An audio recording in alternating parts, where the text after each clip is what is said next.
హేళన కాదు, అపహాస్యం కాదు, జోకర్లంగాము లోకం దృష్టిలో జోకర్లంగాము.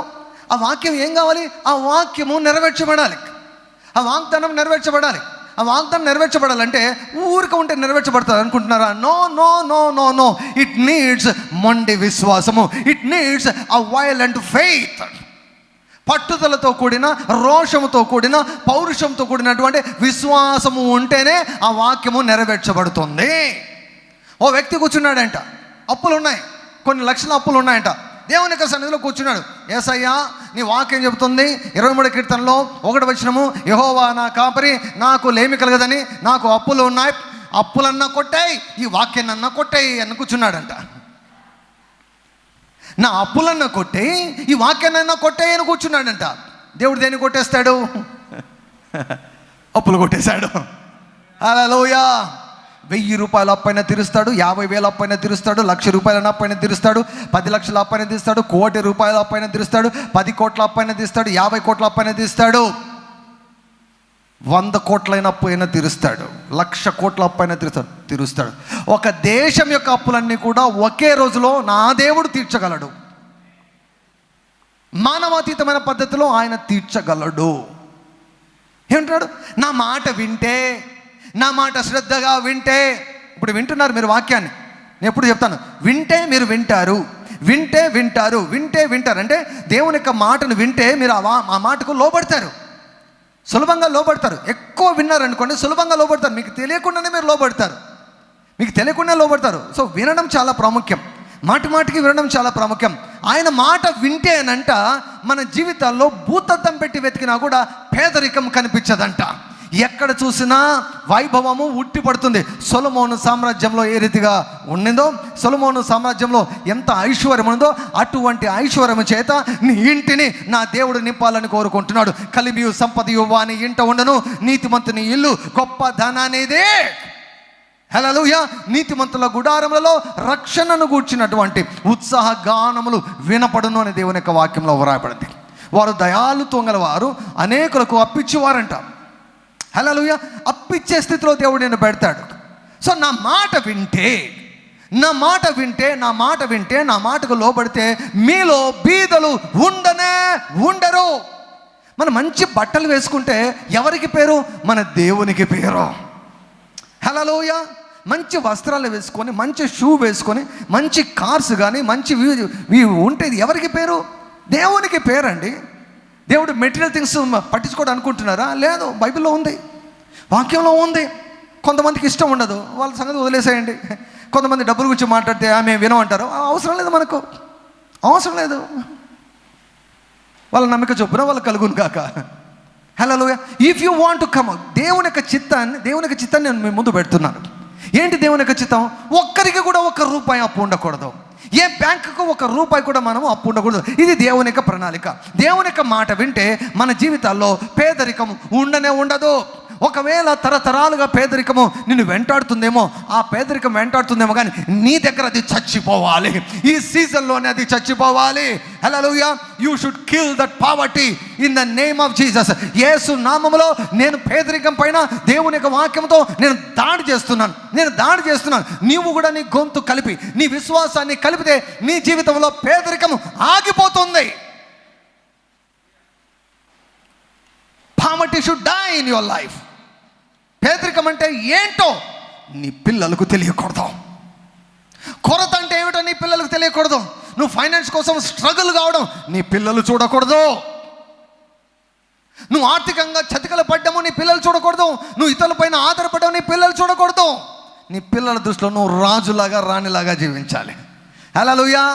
మంచివాడంట, దేవుని యొక్క దృష్టిలో మంచివాడంటే కేవలం గుణము కలిగిన వాడు మాత్రమే కాదు. మంచివాడు తన పిల్లలను ఆస్తికర్తలుగా చేస్తాడు. హల్లెలూయా. నీకే అప్పులుంటే నీ పిల్లని ఎప్పుడూ ఆస్తికర్తలుగా చేస్తావు. పాస్టర్ గారు, నేనేం చదువులేదు, ఏం లేదు, ఉద్యోగం లేదు, ఏం లేదు, నా పరిస్థితి ఏంటి? దేవుడు నిన్ను దీవించాలంటే నీకు చదువు అవసరం లేదు, నీకు ఉద్యోగం అవసరం లేదు. అలాగని ఈ మాట చెప్పారు కదా అని చదువుకోకుండా ఉండరు ఎవరైనా. ఇప్పుడు అవకాశం లేకపోతే దాన్ని దేవుడు చేయమని చెప్పడు, కానీ అవకాశం ఉంటే మటసంగా చదువుకోమని చెప్తాడు. చక్కగా చదువుకొని మంచి ఉద్యోగం తెచ్చుకొని చెప్తాడు, నీ చేతి పనిని నేను దీవిస్తానని చెప్తాడు. అదొక మార్గాన్ని వాడుకుంటాడు. ఇంకా 1,00,000 మార్గాలు వాడుకొని నీవు కోరిన రేవునకు దేవుడు ఎన్నో నడిపిస్తాడు. దేవుడు రోషం కలిగినటువంటి దేవుడు. నీవు అప్పు ఉన్నావంటే అర్థం ఏంటంటే నీవు ఒక వ్యక్తికి కానీ లేకపోతే బ్యాంకుకి కానీ నువ్వు సేవ చేస్తున్నావు, బానిసగా ఉన్నావు.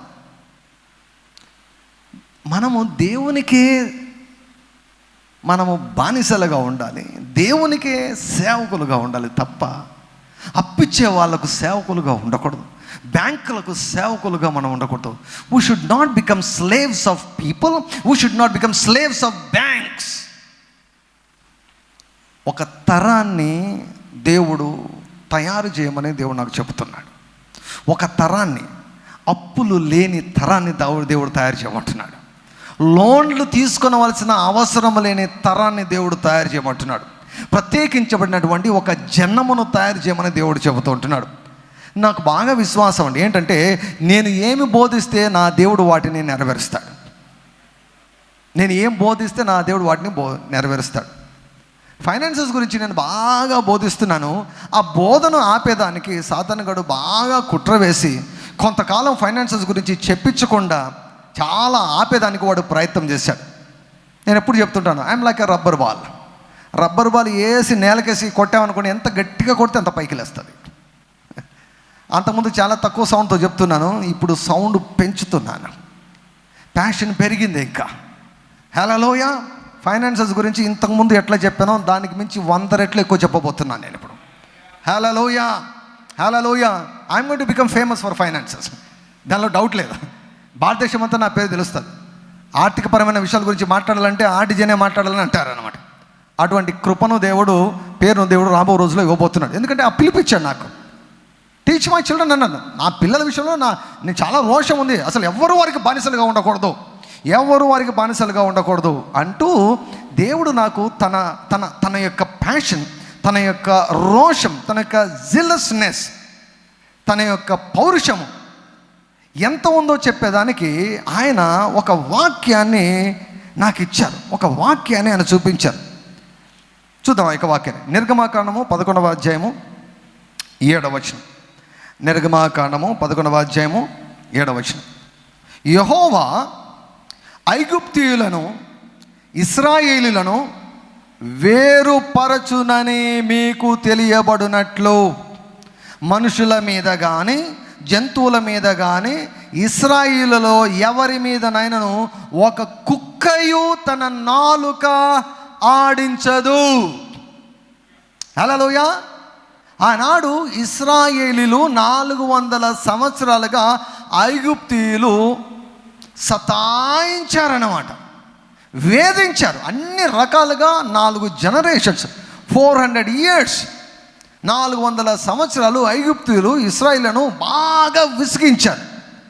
బాగా వారికి విసుగు ఎక్కువైపోయిన తర్వాత వారు మొరపెట్టినప్పుడు దేవుడు జ్ఞాపకం చేసుకుని మోషేను పంపించి అద్భుతాలు చేసి సూచక్రియలు చేసి వారిని రప్పించే ముందుగా దేవుడు ఏం చెప్తున్నాడు తెలుసా?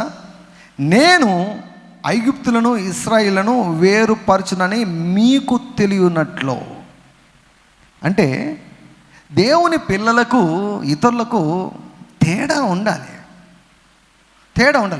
దేవుడు ఏం కోరుకున్నాడంటే నేనేంటో చూపిస్తాను అన్నాడు దేవుడు. మీరు నాకు ప్రార్థన చేశారు కదా, నా పైన మీరు ఆధారపడ్డారు కదా, అబ్రాహాముతో నేను చేసిన నిబంధన జ్ఞాపకం చేసుకున్నాను, చూడండి ఏం జరుగుతుందో అన్నాడు. ఏం జరుగుతుందో తెలుసా? ఇశ్రాయేలులైన నా ప్రజల పైన కానీ వారి ఈవెన్ జంతువుల మీద కానీ ఒక కుక్కయు నాలుక ఆడించదు అని చెప్పాడు. ఈ వాక్యం బాగా ఒక్కసారి వెలిగింపు వచ్చేసి నాకు మండుతోంది. ఏంటి ప్రభువా, ఏంటి ఏం మాట్లాడుతున్నావు అంటే ఫిలిప్పీలకు వ్రాయబడిన పత్రిక 3వ అధ్యాయం. ఫిలిప్పీ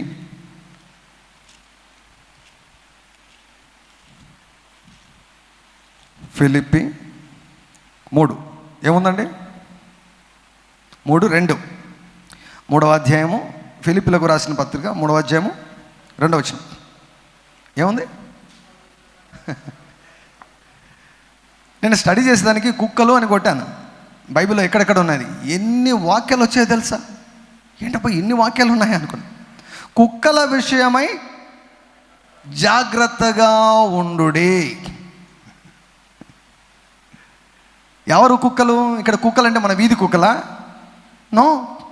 ఏంటి కుక్కలు? దుష్టులైన పని వారి విషయమై జాగ్రత్తగా ఉండుడి. కుక్కలు అంటే ఏంటో చూపిస్తాను. మనం 22వ కీర్తన 22వ కీర్తన 22వ కీర్తన 16వ వచనం. 22వ కీర్తన 16వ వచనం. కుక్కలు నన్ను చుట్టుకొని ఉన్నవి, దుర్మార్గులు గుంపు కూడి నన్ను ఆవరించి ఉన్నారు, వారు నా చేతులను నా పాదములను పొడిచి ఉన్నారు. యేసయ్య శిలువ పైన చేసినటువంటి ప్రార్థనలో ఇది ఒక ప్రవచనాత్మకంగా దావీదు గారు రాశారు. ఎవరు చుట్టుకున్నారంట? కుక్కలు చుట్టుకున్నారంట. యేసయ్య శిలువ వేయబడినప్పుడు చుట్టూ ఉన్నటువంటి ప్రజలు ఎలా ప్రవర్తించారు, ఎలా మాట్లాడారు, ఎలా ఎగతాళి చేశారు, ఎలా హేళన చేశారు? ప్రభు చెప్తున్నాడు, కుక్కలు నన్ను చుట్టుకొని ఉన్నవి, దుర్మార్గులు గుంపు కూడి నన్ను ఆవరించి ఉన్నారు. 59వ కీర్తన 59వ కీర్తన 6వ వచనం. సాయంకాలమున వారు మరలా వచ్చెదరు, కుక్కవలే. ఇప్పుడు కొంచెం ప్రత్యక్షత పెరిగింది. కుక్కవలే మొరుగుచు, కుక్కవలే మొరుగుచు పట్టణం చుట్టూ తిరుగుదురు. ఇంకేం చేస్తారు వారు? వినువారెవరు లేరనుకొని వారు తమ నోట నుండి మాటలు వెళ్ళగక్కుదురు, వారి పెదవులలో కత్తులున్నవి. 14వ వచనం మరలా రిపిటేషన్. సాయంకాలంలో వారు మరలా వచ్చెదరు, కుక్కవలే మొరుగుచు పట్టణము చుట్టూ తిరుగుదురు. సో ఇప్పుడు దేవుడు ఏమంటున్నాడంటే, అసలు నా పిల్లల గురించి ఒక కుక్క కూడా మొరగకూడదు. ఒక కుక్క కూడా మొరగకూడదు. నా పిల్లల గురించి ఒక కుక్క కూడా, పలాని వాళ్ళు నాకు డబ్బు ఇవ్వాలి, పలాని వారు నా దగ్గర డబ్బులు తీసుకున్నారు, పలాని వారు నాకు డబ్బులు ఇవ్వాలని కుక్క అంటే అది మొరిగేది ఏదైనా కావచ్చు. డబ్బులు ఇచ్చిన వాళ్ళైనా కావచ్చు, బ్యాంకులైనా కావచ్చు, ఏ ఫైనాన్షియల్ కంపెనీస్ అయినా కావచ్చు, ఏదైనా కూడా ఆ జాబితాలో కిందకే వస్తుంది. అవి ఏవైనా కూడా నీతో మాట్లాడితే, నీ గురించి మాట్లాడినా, లేకపోతే నీతో మాట్లాడినా, లేకపోతే నిన్ను సతాయించిన దేవునికి చాలా బాధ అవుతుంది. దేవునికి చాలా రోషం వస్తుంది. నా పిల్లలు అటువంటి మాట పడకూడదు అంటాడు దేవుడు. మాట పడడు ఆయన. రోషం ఉంది ఆయనకి. రోషం అంటే ఏంటి? మాట పడరు, మాట పడకుండా ఉండడం. మాట పడకూడదు, నా పిల్లలు మాట పడకూడదు. నా పిల్లల గురించి వీళ్ళు పలాని వాళ్ళ దగ్గర డబ్బులు తీసుకున్నారని, వారు డబ్బులు చెల్లించలేకపోతున్నారని, డబ్బులు చెల్లించాలని ఎవ్వరు కూడా ఒక్కరు కూడా మొరగకూడదు. నువ్వు తీసుకుంటే మొరుగుతారు, తీసుకోకుంటే ఎవరు మొరుగుతారు? మనం చాలాసార్లు బ్యాంకులు చాలా మంచివి అనుకుంటా. ఉద్యోగాలు చేసేదానికి మంచివి, కానీ డబ్బులు తీసుకునే దానికి మాత్రం మంచివి కాదు.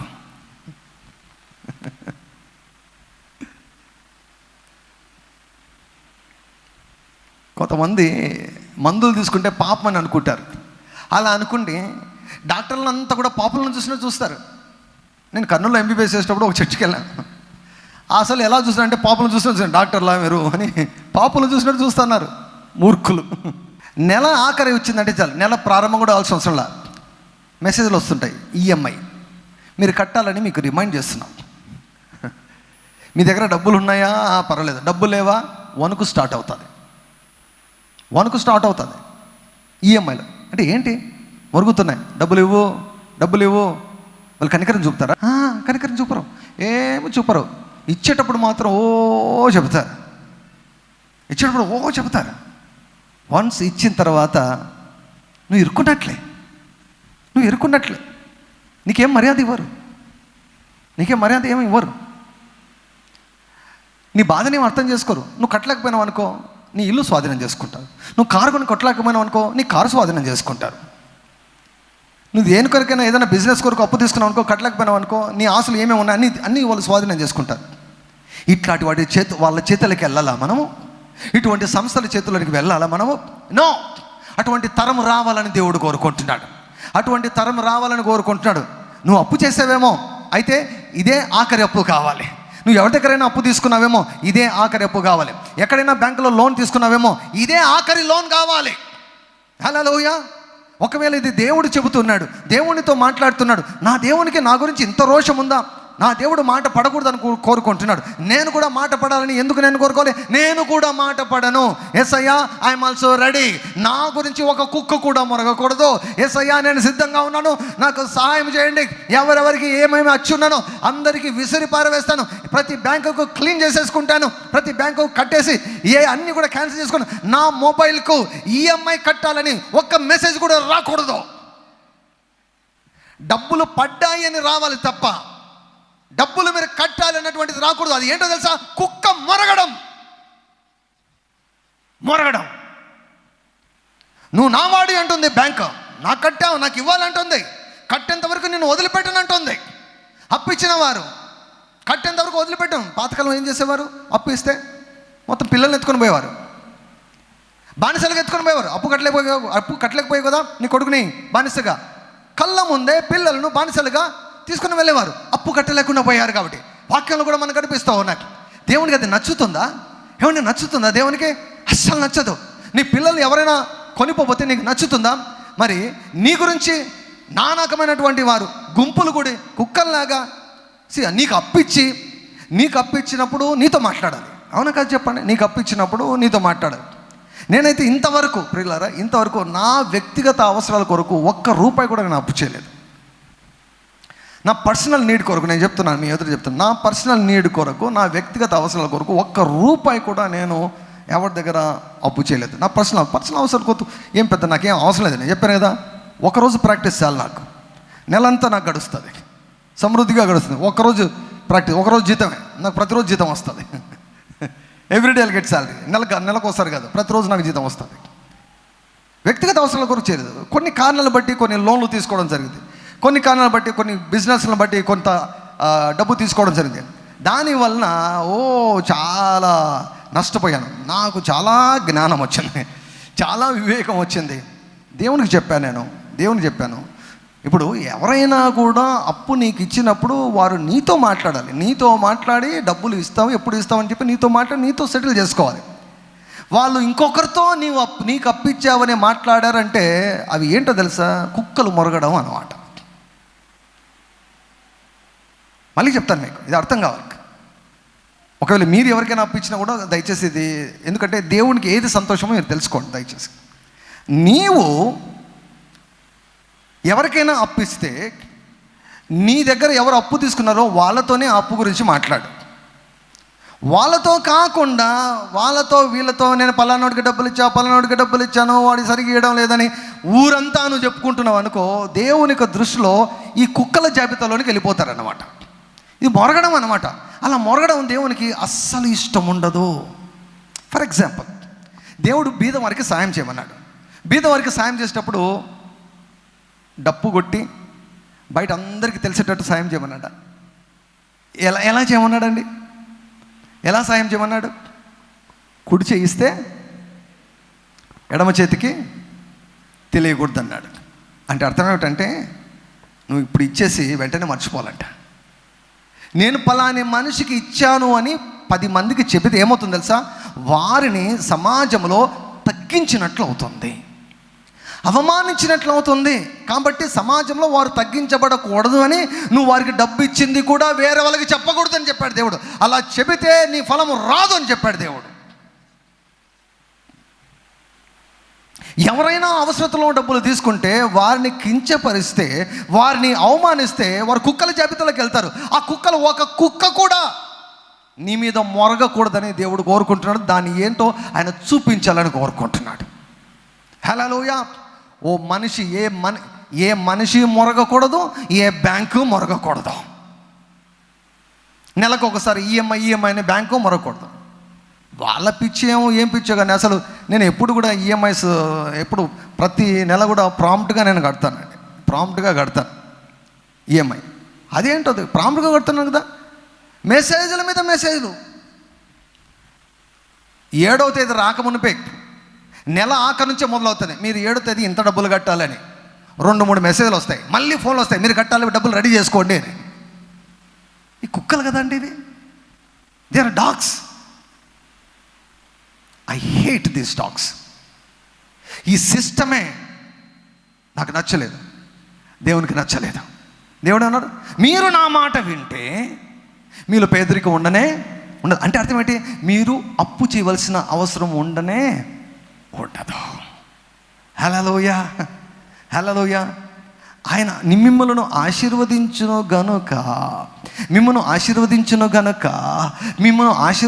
గనుక మీలో బీదలు ఉండరు. సో ఒక నిర్ణయం తీసుకోండి ప్రియులారా, ఒక నాణ్యమైన నిర్ణయం తీసుకోండి. దేవా, నా గురించి ఇలా అనుకుంటున్నావా? నా జీవితంలో అప్పులే ఉండకూడదు అనుకుంటున్నావా? అవునండి పాస్టర్ గారు, ఇప్పటికే నా వయసు చాలా ఎక్కువైపోయిందండి, ఇంకెప్పుడు మొదలు పెట్టాలండి? మోషే దగ్గరికి దేవుడు ఏ వయసులో వచ్చాడండి? మోషే దగ్గరికి 80 సంవత్సరాల వయసులో వచ్చేసి ఇప్పుడు పనిని ప్రారంభించు అన్నాడు దేవుడు. 80 సంవత్సరాలు. Your age is not at all a problem. నీ ఏజ్ను పక్కన పడేసాయి, చెత్త కుండీలో పడేసాయి. ఏజ్ కేవలం సంఖ్య, నంబర్ మాత్రమే. వయసు అన్నటువంటిది కేవలం నంబర్ మాత్రమే. ఇప్పుడు మొదలుపెట్టావు. విశ్వాసానికి ఏ మాత్రం వయసు అడ్డంకు రానే రాదు. వయసు లేదు, ఉద్యోగం లేదు, గాడిద గుడ్డు లేదు, ఏమీ లేవు. ఆయన సన్నిధిలో కూర్చో. యేసయ్యా, నీకు రోషం ఉంది, ఆ రోషం నాకు కూడా అంటుకునింది. మా పాస్టర్ అంటించాడు ఆ రోషాన్ని. నేను కూడా ఈరోజు నుంచి ఏ మాట పడకుండా ఉండేదానికి ప్రతి రూపాయిని నేను తీర్చేసేయాలి. ఎవరికి కూడా నేను అప్పు ఉండకూడదు. నా గురించి ఏ మనిషి మొరగకూడదు, నా గురించి ఏ బ్యాంకు కూడా మొరగకూడదు. నేను నిర్ణయం తీసుకున్నాను, ఇక మీదట నేను అప్పు చేయను, లోన్ తీసుకోను, ఎవరికి దాసుని కానయ్యా, నేను నీకే దాసుని, నిన్నే సేవిస్తా, నేను నీ దగ్గర తీసుకుంటా, నేను నీ దగ్గర నుంచి తీసుకుంటాను. ఏమండి, ఆ కాకోలాలంట, పక్షులంట, అడవి మృగాలంట, సింహాలంట ఆయన చేతిలో నుండి ఆహారం తీసుకొనుటకై ఆశతో కనిపెట్టుచున్నాయంట. ఆశతో కనిపెడుతుంటే ఆయనంట తన గుప్పిలి విప్పి మంచి ఆహారంతో పక్షులను, పశువులను ఆయన తృప్తిపరుస్తున్నాడంట. హల్లెలూయా. ఏ పశువైనా ఆకలి చావడం మీరు చూసారా? ఏ పక్షి అయినా ఆకలి చావడం మీరు చూసారా? మనుషులు చచ్చిపోయారు కానీ పశువులు, పక్షులు ఎక్కడ కూడా చనిపోలేదు. ఎప్పుడైనా ఏ దేశంలోనైనా కరువు వచ్చి భయంకరమైన పరిస్థితి ఉంటే తప్ప, అది మనుషుల మధ్య ఉంటే తప్ప, అడవులో ఉన్నవి ఏవి కూడా, పశువులు ఎక్కడ ఉండాలో అక్కడ ఉంటే వాటికి ఆహారం కూడా సమృద్ధిగా దేవుడు ఇస్తున్నాడని వాక్యంలో వ్రాయబడింది. ఏ గవర్నమెంట్ పోషించగలుగుతండి భూలోకంలో ఉన్నటువంటి పశువులన్నింటినీ కూడా? ఇప్పుడు ఆంధ్ర రాష్ట్రం ఉంది, ఆంధ్ర రాష్ట్రంలో ఉన్నటువంటి పశువులను, పక్షులను అన్ని పోషించాలంటే గవర్నమెంట్ వల్ల అవుతుందా? దేవుడు పోషిస్తున్నాడు. ఇశ్రాయేల్ మీద దేవునికి భలే కోపం ఎందుకు వచ్చింది తెలుసా? ఇశ్రాయేల్ ఏమన్నారు తెలుసా? దేవా, నువ్వు మాకు ఇవ్వలేవు ఆహారం అన్నారు. నీకు చేత కాదయ్యా, ఇవ్వలేవు నువ్వు ఆహారం అని దేవుని మీద సనిగారు. మాంసం ఇవ్వలేవయ్యా, మమ్మల్ని తృప్తిపరచలేవని సనిగారు. రోషం వచ్చింది. ఏంటి ఏమంటున్నారు? నేను మాంసం ఇవ్వలేనా? ఏమంటున్నారు? మోషేతో చెప్పాడు దేవుడు, చెప్పు, నేను మాంసం పెడతానని చెప్పు అన్నాడు. మోషే అన్నాడు, ప్రభా, నువ్వు చిన్నప్పుడు మ్యాథమెటిక్స్ చదువుకున్నట్లున్నావు, లెక్కలు చదువుకున్నట్లున్నావు, 30 లక్షల మందికి మాంసం కావాలంటే ఎంత మాంసం కావాలయ్యా? ఏం చెప్తున్నావు నువ్వు? నా బాహుబలం తక్కువైనదా? చూడన్నాడు. ప్రతిరోజు మీరు మాంసాన్ని 1 నెల రోజులు తినేటట్టు నేను కుమ్మరించబోతున్నాను అన్నాడు. Never under estimate God. నీ ఏజ్ నీకు అడ్డంకి కాకూడదు, నీ క్వాలిఫికేషన్ నీకు అడ్డంకి కాకూడదు. God is our father. ఆయన రోషం కలిగినటువంటి దేవుడు. ఆర్థికపరమైన విషయంలో ఆయనకు చాలా రోషం ఉంది. ఆయన హృదయం మండిపోతూ ఉంది. నా పిల్లలకు అప్పులు ఉండకూడదు, నా పిల్లల జీవితాల్లో పాపం ఉండకూడదు, నా పిల్లల జీవితాల్లో రోగాలు ఉండకూడదు, నా పిల్లల జీవితాలు ఫలహీనంగా ఉండకూడదు, నా పిల్లలు నిరుత్సాహంలో, డిప్రెషన్లో ఉండకూడదు. నా పిల్లలు సంతోషానికి అడ్రస్ కావాలి, సమాధానానికి అడ్రస్ కావాలి, ఐశ్వర్యానికి అడ్రస్ కావాలి, నా పిల్లలు ఆరోగ్యానికి అడ్రస్ కావాలి, నా పిల్లలు పరిశుద్ధతకు, గుణమునకు, నా పిల్లలు గుణమునకు, పరిశుద్ధతకు అడ్రస్ కావాలని కోరుకుంటున్నాడు దేవుడు. మీరు కూడా రోషం తెచ్చుకోండి. ఇక నేను అప్పులు చేయను, ఉన్న అప్పుల నేను క్లియర్ చేసేసుకుంటాను. ఒక కుక్క కూడా మొరకూడదు. దేవుడు అన్నాడు, నేనేంటో చూపిస్తాను, మీకు చూపిస్తాను నేనే అంటాం. ఇశ్రాయేలీయులు వేరే, ఐగుప్తులు వేరే అని నేను చూపిస్తాను. నన్ను నమ్మిన ప్రజలు వేరే, ఐగుప్తులు వేరే అని తేడా చూపిస్తాను. ఈనాడు అన్యులకు క్రైస్తవులకు తేడా ఉండాలి, తేడాను చూపించాలి. ఫైనాన్షియల్గా కూడా ఏమన్నాడు ఇక్కడ? నీ పరదేశి నీకంటే మిక్కిలి హెచ్చగును, అతడు నీకు అప్పిచ్చును, నువ్వు అతనికి అప్పియలేవు. నీకంటే అతడు పైవాడుగా ఉంటాడు, నీవు కిందివాడుగా ఉంటావు. అతడు నిన్ను ఏలుతాడు, నువ్వు ఏలబడతావు. You will become a servant, you will be living like a slave, you will be living like a poor man. I tell you, Christians should become famous for riches. ఐశ్వర్యానికి మారు పేరుగా క్రైస్తవ బిడ్డలో మారాలని దేవుడు కోరుకుంటున్నాడు. ఈ విప్లవం అతి త్వరలో రగులుకొనబోతుంది. అది ఆల్రెడీ స్టార్ట్ అయింది. హల్లెలూయా చెప్పండి, హల్లెలూయా చెప్పండి. అన్నిటి యందు ఎల్లప్పుడూ సర్వ సమృద్ధిని నేను కలిగి ఉండబోతున్నాను. నేను అప్పు చేయవలసినటువంటి దుస్థితిలోనికి ఎప్పుడు కూడా ఇక మీదట వెళ్ళను. హల్లెలూయా. నా పిల్లలకు నా అప్పులను స్వాస్థ్యముగా ఇవ్వను. ఐశ్వర్యాన్ని నా పిల్లలకు స్వాస్థ్యంగా ఇస్తాను. హల్లెలూయా. నేను అప్పులు చేశాను, నేను లోన్లు చేశాను, నా కొడుకు లోన్లు చేయవలసినటువంటి దుస్థితి నా కొడుకు పట్టకూడదు. హల్లెలూయా, హల్లెలూయా. నా జీవితంలోనే ఆగిపోవాలి. అప్పులు అన్నటువంటివి, లోన్లు అన్నటువంటివి నా తరములో, నా జీవితంలో, నా వంశవృక్షంలో నాతో ఆగిపోవాలి. It should end with me. Poverty should end with me. Prosperity should start with me.